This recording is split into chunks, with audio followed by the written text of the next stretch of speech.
गुरुर्ब्रह्मा गुरुर्विष्णु गुरुदेवो महेश्वरः गुरु साक्षात् परब्रह्म तस्मै श्री गुरवे नमः। श्री परमात्मने नमः। केनोपनिषद द्वितीय खंड। यदि मन्यसे सुवेदेति दभ्र मेवापि नूनं त्वं वेत्थ ब्रह्मणो रूपम् एदस्य देवेश्वथ नु मीमांस्यमेव ते मन्ये विदितम्। इस मंत्र में गुरु अपने शिष्य को सावधान करते हुए कहते हैं कि हमारे द्वारा संकेत से बतलाए हुए ब्रह्म तत्व को सुनकर यदि तू ऐसा मानता है कि मैं उस ब्रह्म को भली भांति जान गया हूं, तो ये निश्चित है कि तूने ब्रह्म स्वरूप को थोड़ा जाना है, क्योंकि उस पर ब्रह्म का अंशभूत जो जीवात्मा है उसी को अथवा समस्त देवताओं में यानी मन बुद्धि प्राण इंद्रिय आदि में जो ब्रह्म का अंश है जिससे वे अपना काम करने में समर्थ हो रहे हैं, उसको यदि तू ब्रह्म समझता है तो यह तेरा समझना यथार्थ नहीं है। ब्रह्म इतना ही नहीं है, इस जीवात्मा को समस्त विश्व ब्रह्मांड में व्याप्त जो ब्रह्म की शक्ति है उस सबको मिलाकर भी यदि देखा जाए तो ये ब्रह्म का एक अंश ही है। अतएव तेरा समझा हुआ ये ब्रह्म तत्व तेरे लिए पुनः विचारणीय है, ऐसा मैं मानता हूं। गुरुदेव के उपदेश पर गंभीरता पूर्वक विचार करने के अनंतर शिष्य उनके सामने अपना विचार प्रकट करता है। ना हम मन्ये सुवेदेति नो न वेदेति वेद च यो नस्तद्वेद तद्वेद यो न वेदेति वेद च।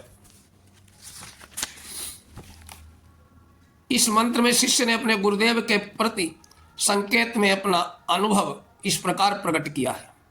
उस ब्रह्म को मैं भली भांति जानता हूं, ये मैं नहीं मानता, और नहीं यह मानता हूं कि मैं उसे नहीं जानता हूं, क्योंकि मैं जानता भी हूं।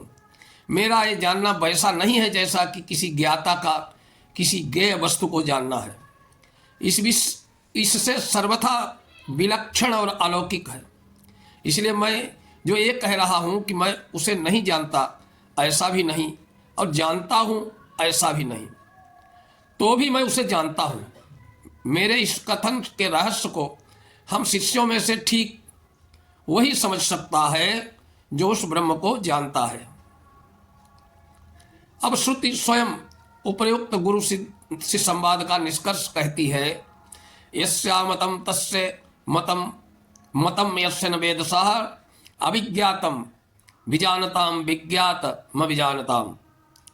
जो महापुरुष ब्रह्म परमेश्वर का साक्षात्कार कर लेते हैं उनमें से किंचित मात्र भी ऐसा अभिमान नहीं रह जाता है कि हमने परमेश्वर को जान लिया है।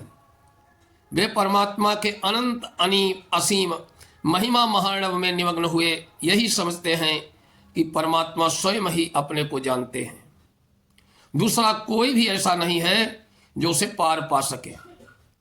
भला असीम की सीमा ससीम जिसकी सीमा हो वो कैसे पार पा सकता है। अतएव ये जो मानता है कि मैंने ब्रह्म को जान लिया है, मैं ज्ञानी हूं, परमेश्वर मेरे ज्ञेय हैं, वस्तुतः ये सभी भ्रम में है, क्योंकि ब्रह्म इस प्रकार ज्ञान का विषय नहीं है।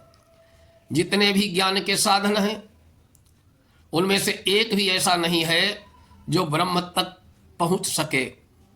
अतएव इस प्रकार के जानने वालों के लिए परमात्मा सदा अज्ञात ही है। जब तक जानने का अभिमान रहता है तब तक परमेश्वर का साक्षात्कार नहीं होता है।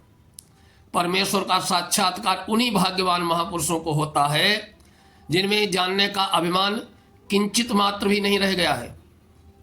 प्रतिबोध विदितम मत मृतत्वम ही विन्दते आत्मना विन्दते वीर्य विद्या विन्दते मृतम। उपरोक्त वर्णन में परमात्मा के जिस स्वरूप का लक्ष्य कराया गया है उसको भली भांति समझ लेना ही वास्तविक ज्ञान है। इसी ज्ञान से परमात्मा की प्राप्ति होती है।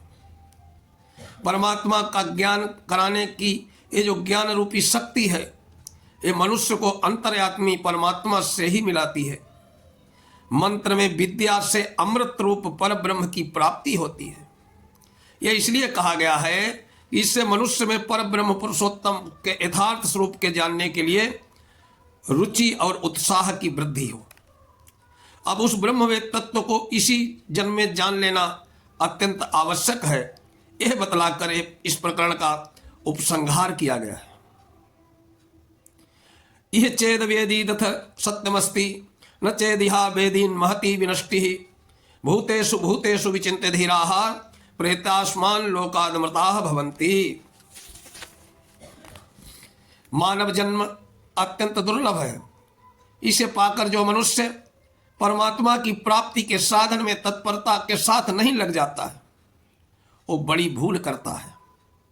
अतएव श्रुति भगवती कहती हैं कि जब तक मनुष्य यह दुर्लभ मानव जीव शरीर विद्यमान है, भगवत कृपा से प्राप्त साधन सामग्री उपलब्ध है, तभी तक शीघ्र से शीघ्र परमात्मा को जान लिया जाए तो ये सब प्रकार से कुशल है। मानव जन्म की परम सार्थकता है। यदि यह अवसर हाथ से निकल गया तो फिर महान विनाश हो जाएगा। बार बार मृत्यु रूप संसार के प्रवाह में बहना पड़ेगा। फिर रो रो कर पश्चाताप करने के अतिरिक्त अन्य कुछ भी नहीं रह जाएगा। संसार के त्रिविध तापों विविध शूलों का बचने का यही एक परम साधन है कि जीव मानव जन्म में दक्षता के साथ साधन परायण होकर अपने जीवन को सदा के लिए सार्थक कर ले। मनुष्य जन्म के सिवा जितनी और योनियां हैं, सभी केवल कर्म फल भोगने के लिए मिलती हैं। उनमें जीव परमात्मा को प्राप्त करने का कोई साधन नहीं कर सकता है। बुद्धिमान पुरुष इस बात को समझ लेते हैं। इसी से वे प्रत्येक जाति के प्रत्येक प्राणी में परमात्मा का साक्षात्कार करते हुए सदा के लिए जन्म मृत्यु के चक्र से छूटकर अमर हो जाते हैं।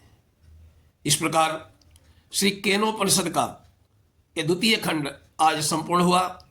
अगले वीडियो में तृतीय खंड का विवेचन होगा। श्री परमात्मने नमः।